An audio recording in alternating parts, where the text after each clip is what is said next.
За өнөөдөр Монгол Улсын их хурлд засгийн газрын зүгээс зөвшөөрлийн тухай хуулинд нэмэлт өөрчлөлт оруулах хуулийг өргөн мэдүүллээ.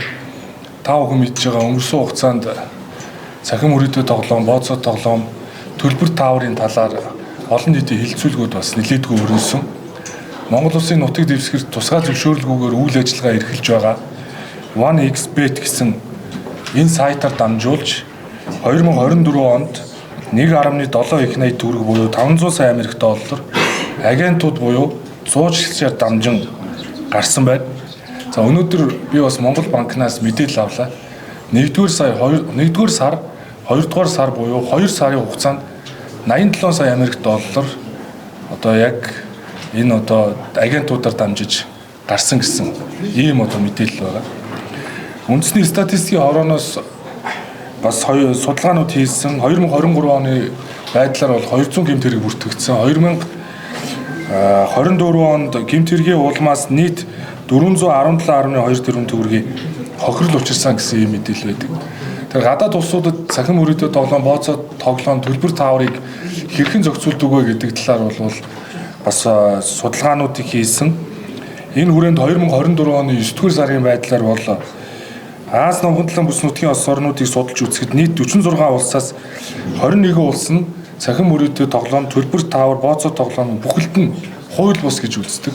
Эрүүгийн хариуцлага бас өндөр байдаг. 7 улс л үүнээс бол хуулиар хүлээн зөвшөөрдөг. 6 улс хэсэгчилсэн байдлаар зохицуулдаг. 13 улс нь одоогоор ямар ч зохицуулдаггүй байна. Тэгэхээр бид бол албан ёсоор өнөөдрөөс засгийн газрын бодлого бол зөвшөөрлийн хуулиар төлбөр тааврыг ч тэр, бооцоо тоглоомыг ч тэр, цахим мөрөдөө тоглоомыг ч тэр бүхэлд нь хоригдсноороо зөвшөөрлийн хуулинд байсан одоо төлбөр таавар, бооцоо тоглоомын үйл ажиллагаа эрхлэх гэсэн одоо тусгай зөвшөөрлийг зөвшөөрлийн хуулиас хасж байна гэсэн үг. Ингээд зөвшөөрлийн хуулинд тус нэмэлт өөрчлөлт орсонтой холбогдуулаад эрүүгийн хуулинд дагаж нэмэлт өөрчлөлт орж байна. Тэгэхээр ийм 3 үйлдэлийг хуульчлана гэсэн үг. Энэ юу вэ гэхээр төлбөр таавар, бооцоо тоглоом, цахим мөрөдийн тоглоомын үйл ажиллагаа эрхлэх. Үйл ажиллагаа эрхлэх гэдэг бол ямар нэгэн аппликейшн нээх.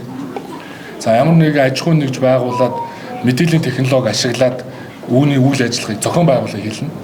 За зуучлах буюу одоо та бүхний мэддэг агентууд. Энэ OneXBet гэдэг шиг сайтын ард одоо 110 агент ажиллаж байна. Энэ агентууд 2-3% шимтгэл авдаг. Зарим нь 5% шимтгэл авдаг. Шимтгэлээс бас мөнгө олж ийн гэсэн үг шүү. Тэгэхээр энэ 110 агентууд буюу зуучлах үйл ажиллагааг эрүүгийн хуулиар мөн одоо санкцийг нэмэгдүүлж байна. За энэ төлбөр таавар, бооцоо тоглоом, цахим мөрөдөө тоглоомыг хэвлэл мэдээллийн хэрэгсэл болоод бүх төрлийн хэлбэрээр олон нийтэд сурталчлагыг хориглож байна.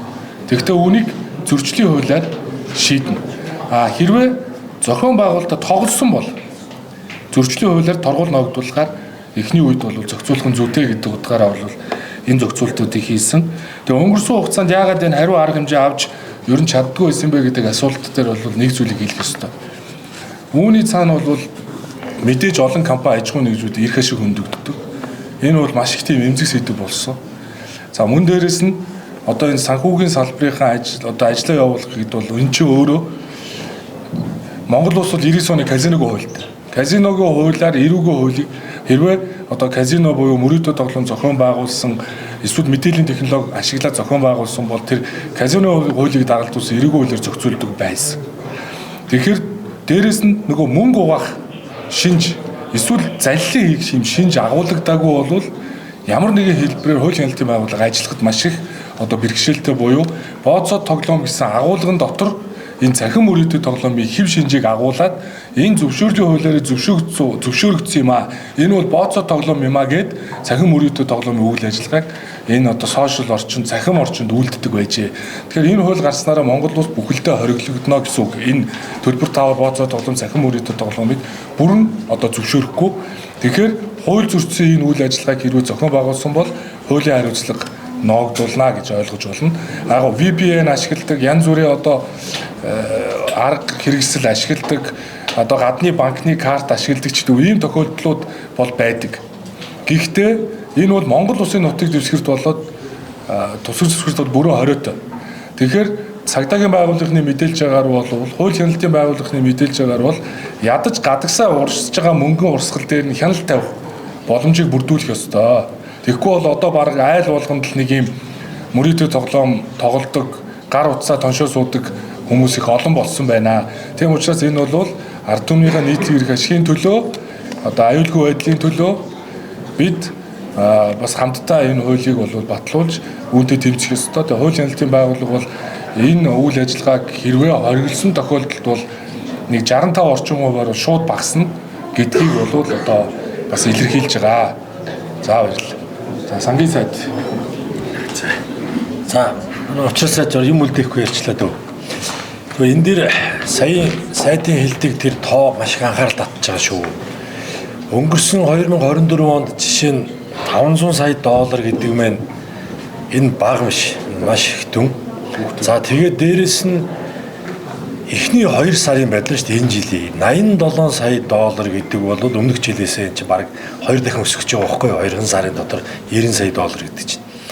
Ингээд бараг энэ чинь 500 саяасаа илүү бар $700-800 сая өгөх ийм өндөр эрсдэл гарч ирж байна гэсэн үг юм байна. Тэгэхээр энэ юу гэсэн үг вэ гэхээр Монгол улсад далд эдийн засаг гэдэг бодиттой хамгийн одоо тулгамдсан яг хаалга тогшиж орж ирээд бүр эрсдэл учруулах хэмжээнд ирсэн байгаа зүйл бол яг энэ байна. За энэний хажууд бид ярьдаг нөө далд эдийн засаг гэл нөтгөл энэ хажууд нь далд эдийн засаг биш шүү. Тэнд бол тодорхой хэмжээний бүртгэл явагдаж байгаа. Тодорхой хэмжээний одоо өөр бусад төрлийн татварууд ч ингээд одоо төлөөд бүртгэлүүд одоо хийгдэж байгаа. Ийм баримтаар тодорхой хэмжээнд явж байгаа. За гэтэл өөрөө эн чинь $500 сая гэдэг маань үндсэндээ бүтэн нэг жилийн одоо Монгол улсын төсвийн одоо хүүхдийн мөнгөтэй тэнцэх ийм хэмжээний мөнгө. Энэ өөрөө ямар ч бүртгэлгүй, ямар ч татваргүй, ямар ч ий баримтгүй явж байгаа гэдэг бол энэ бүр урд өмнө байгаагүй Монголд одоо том юм далд эдийн засаг үүссэн байна гэсэн үг юм байна. За тийм учраас энийг одоо даруй зогсоох, за хуулийн өрөөнд оруулах, за босод одоо хуулийн хариуцлага хүлээгдэх, за энэ бүх одоо шаардлагатай эрх зүйн одоо зохицуултуудыг, өөрчлөлтүүдийг өргөн барьж байна гэсэн. Энд 3 зүйл бид нар анхаарал татж байгаа. Нэгдүгээрт захин мөрөөдөө тоглоом бол орчин үеийн тагал болчиход байна. Учрын үе юм бэхээр мөрөөдөө тоглоом өөрөө донтуулдаг учраас айл болгонд айл гэрийн амьдралыг суураар нь уруудуулсан маш олон жишээнүүд цагаан хөгжил инновац харилцаа холбооны яам цагдаагийн байгууллагад бол ирж байна. Энэ хуулийг өргөн барихтай зэрэгцээд маш олон ийм гомдол саналууд ирж байгаа. Тэгэхээр хуулийг амжилттай хэрэгжүүлэхийн тулд зэрэгцүүлээд бид нар энэ төрлийн одоо донтолтонд өртсөн хүмүүсийг зөв болгох, төлөвшүүлэх, эмчлэх энэ ажлууд явна. Хоёрдугаарт бол Монгол улсын эдийн засгт байгаа тэр далд эдийн засгийг бол бид нар илрүүлэх ийм боломж нэмэгдэнэ. Яагаад вэ гэхээр зөвхөн технологийн хувьд хаах биш.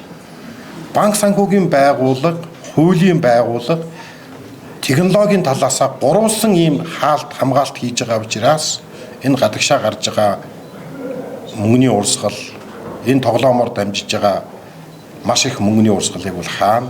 Хоёрдугаарт айл гэрт тоглож байгаа одоо энэ тоглоом нь донтсон, энэ мөрөөдөө тоглоом нь донтсон энэ байдлыг бол аврах энэ бол боломж бүрдэж байгаа гэдгийг та бүхэндээ хэлье.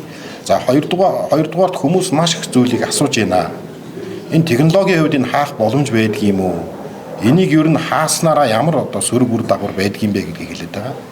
Олон улс оронд бол судалж үзээд энийг бол хаах нь зөв юм байна. Гэхдээ хаахын тулд банк санхүүгийн байгууллагатайгаа хамтарч хууль хяналтын байгууллага, технологийн байгууллагууд нийлж тэмцэх юм бол үр дүнд хүрж байна гэдэг нь бол батлагдсан. Тэгэхээр өнөөдрийн Монгол улсын засгийн газраас өргөн барьж байгаа хуулийн хамгийн гол онцлог бол гурван талаасаа олон талын оролцоотойгоор энэ одоо хуулийн хариуцлагыг өөрүүлэх, хуулийн зохицуултыг илүү сайжруулснараа бол илүү үр дүнд хүрнэ гэдэгт бол эргэлзэхгүй байгаагаа илэрхийлье.